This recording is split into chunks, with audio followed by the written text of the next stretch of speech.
this hot and happening show tonight. And on the show tonight, what a sensation we've got. The jazz man himself, Chris Barber, actress Hayley Mills, and American singing sensation Bobby V. But please welcome, now people say this gentleman may be 1 in 1,000. Some people say he's 1 in a million, but personally I think he was 1 in a raffle. The one and only Jameson!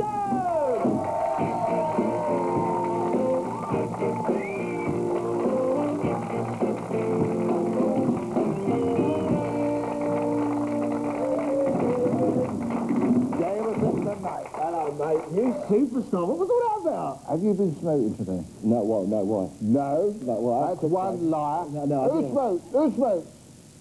Look at that. What a load of liars. I tell you, 1 in 3 statistically smoke, and I can't find any bugger who will admit to smoking today. We'll see. That's on the programme later on. Thank you, Jim. Why are you wearing two? National No Smoking Day, in case you didn't notice. The most fervent crusader against the noxious weed, and indeed the most successful, is a former accountant who once smoked 100 fags a day. Here he is, ladies and gentlemen. Welcome, Alan Carr.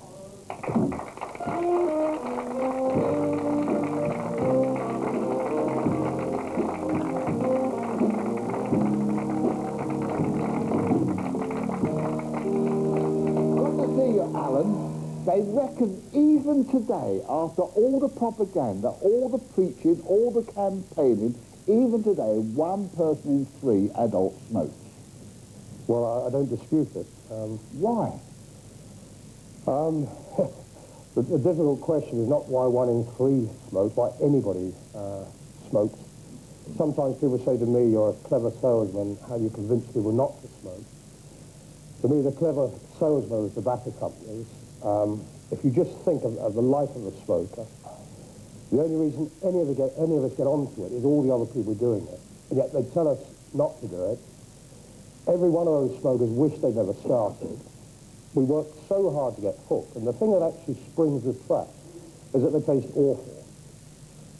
We work hard to get hooked and spend the rest of our lives paying through the nose, wondering why we're doing it, and odd times trying to get off it. The average 20-a-day smoker spends £25,000 in their lifetime on cigarettes, and we just use that money to turn ourselves into physical and mental wrecks. The hard part is to explain why we've got to the stage in society where we can actually put a man on the moon, and yet we still allow hundreds of thousands of youngsters to keep falling for this trap. Yeah, well, of course, there is that great big political question. I know you are concerned with stopping people smoking, and you've written that bestseller, The Easy Way to Stop Smoking. Right. Now a video, The Easy Way to Stop Smoking. The wider question, the truth is, Alan, that Her Majesty's government, as we all know, could stop smoking tomorrow.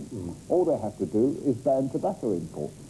Why don't they do that? Well, I mean, they make £5 billion every year. Exactly. They make more So tobacco companies. all the campaign, the official, the governmental, the bureaucratic campaign against smoking is phony. Phony, absolutely. Absolutely. Phony. So that doesn't help the starters. No. When those of us who puff away know, well, if it weren't for the money that the revenue provides from these fags, then the taxpayer would be taxed twice as much. Well, that is true, but I think most people, and if you ask me, I'd rather pay higher taxes and not have people killing themselves. I mean, it's immoral to have people to pay through the nose to kill Because them. you know, as one of the ranking world experts, that if they were £5 a packet, people would still smoke, wouldn't Makes not the slightest bit of difference. All they do is cut down for a while until they get adjusted to the new figure. It's just like heroin. How would you make a living if everybody stopped smoking? Well, I can't wait to get on to... I've found that I find it easier to cure heroin addicts and alcoholics, and that with all these drugs, it's not the actual drug that addicts people, it's the belief that they get some pleasure out of it or that they're dependent on it. The beautiful truth is we don't need any of these things before we start. We're perfectly happy. And the awful thing that smoking does is put into people's minds that in some way we're incomplete, that whoever created us has left some magic ingredient out, or that 3 billion years of natural selection was insufficient time to come up with a decent product. I mean, we believe we have stressful lives. In fact, most of the genuine stress we've taken out of our lives. When you leave here today, you're not going to be attacked by wild animals. Well, you probably will be. I've seen the crowd outside. But you don't have to worry where your next meal is coming from, or whether you've got a roof over our heads, or most of us don't.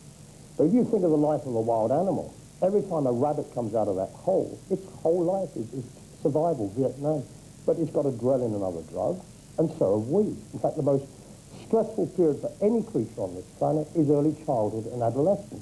Before we start smoking, we don't need cigarettes, and we don't need all these other things. And the awful thing this drug does is put into your mind that you're incomplete. Well, I was on a plane the other day which took a dive 2,000 feet, and I got great pleasure in pulling out a cigarette. I really did.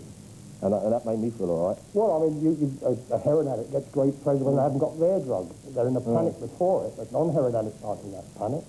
And that panic feeling that smokers have when they're out late at night. Non-smokers don't like that. That's the drug doing it to you. And, the fact is, I suppose, Alan, it's supposed to calm you down, but it's quite obvious it makes you more edgy, doesn't it? Well, you see, your hand is there now because you're craving nicotine. There's something missing. I know, my top lip always sweats. Seriously, it doesn't. I'm just wiping it away. It does, it sweats my top lip. He smokes, Alan. He smokes. Well, I know. I could tell I said up there there's a smoker. You've got this permanent hand there, and you'll find smokers do that when they're not smoking. Either they're twitching or fiddling their hair, or the hand is there, or the jaw is grating. All these celebs you've treated, Alan, Dennis Waterman, Maury, Helvin, Emma Floyd, Julie Christie, Patrick Conn, what's the common denominator? What do you say to them? Someone like me smoked for over 40 years. Yeah. Where do you start? Well, the common belief is that smokers are weak-willed people. In fact, if you look at the facts, they're not. They do tend to be strong-willed people. At Habit Breakers, they say to smokers who think they're weak-willed, if you ran out late at night, how far would you walk for a cigarette? A mile? 2 miles? A smoker would swim the channel to get a cigarette. Yeah. And this is why, on a day like today, National No Smoking Day, I mean, I don't know how many of them are addicted to being smokers, but people say it's 50,000 people will stop today. In fact, it's the one day in the year where smokers point-blank refuse to stop smoking. Their hackles get up because they're not silly people. The fact they don't understand why they smoke, they feel stupid, but they're not. They're basically people like yourselves. They are very strong-willed people, and as you know, your profession, only the strong can survive in it. The weak just don't survive. So it's really totally habit. No, the habit doesn't even exist. We make and break habits every day of our lives. Yeah. All our lives, we drive on the left-hand side of the road, we go onto the continent, and we will immediately switch to the other side. It's just simple drug addiction. When you haven't got it, you're in a panic. You think you enjoy it because when we go out, it's like wearing tight shoes. I think I said this to you before, that you're miserable when them on. It's lovely to take them off, but all you're actually relieving is the aggravation of wearing them. And all a smoker ever enjoys is the ending of the aggravation that the last cigarette is. Do you think we're winning? Do you think eventually... I'll get there. In fact, when I put my last cigarette, I said I'd cure the world of smoking. My wife would, I'd flip, because having watched me for years, spent umpteen attempts to stop fading in tears because I'd failed. Then not only I cure, but I'd cure everybody else. If I could get 4 hours on national television to do that, I do in my sessions, I'd get the world cured in no time at all. There you are. Well, we should say they will all run out of tax, won't we? Ladies and gentlemen, the great anti-smoking crusader, Alan Carr. Yeah.